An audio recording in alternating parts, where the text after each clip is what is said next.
The Food and Agriculture Minister, Dr. Owusu Afriyie Akoto, as part of his Western Regional Tour, interacted with Western Regional Agric Directors and the Western Regional Poultry Farmers Association at the Regional Coordinating Council in Sekondi. After taking their concerns, the minister promised to act on the issues raised. Accompanied by his directors, Dr. Owusu Afriyie Akoto then inspected organic and inorganic demonstration farms, interacted with rice outgrowers, and then visited the Roland Rice Processor and Packaging Plant in the Shama district. While praising Roland Rice for the investment made, the minister assured of government support.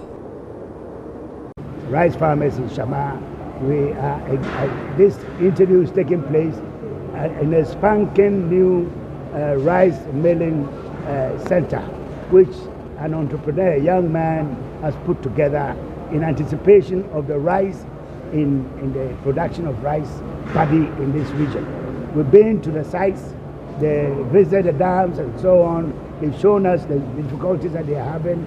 It's the same kind of demands that we met in Western North, that they need their dams and their gutters to be cleared out properly to get the water.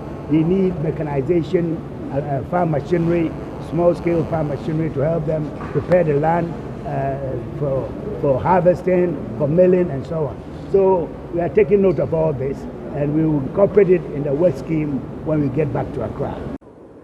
Reacting to concerns of rising food prices, the Food and Agriculture Minister said there is abundant food which should not result in high prices. As you saw, there's a lot of foodstuffs in Western North.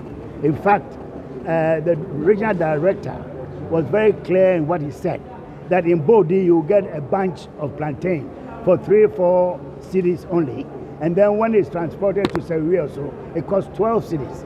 So from Bodi to Serioso, it means that the prices go up 2-3 times. So you can imagine when it goes from Bodi to Accra. That's why we are having these huge prices, or when it comes to Takoradi for that matter. That's why consumers in the big industrial urban centers are complaining of high price of food. When you come to the rural areas, food is cheap. I mean, you've seen it yourselves. Meanwhile, the Chief Executive Officer of Roland Rice, Jesse Roland Pra, whose plant the minister visited, called on government to ban importation of rice to strengthen local rice production. I think if we ban the importation of rice, it will urge we the farmers to produce more. We can produce 2 or 3 times in a year, and we can even export some to our neighboring countries. Talk to the banks, give them the authority for them to release loans to rice farmers. And there should be proper supervision. I think when the bankers supervise well, they will be able to get back their principal and the interest. So government should push in more funds into rice production, bring in more machines to also make the work easier. I think this is the best thing. Dr. Owusu Afriyie Akoto also visited the Ghana Rubber Estate Limited plant at Abra in the Hunter West municipality, as well as the Benso oil palm in the Western region.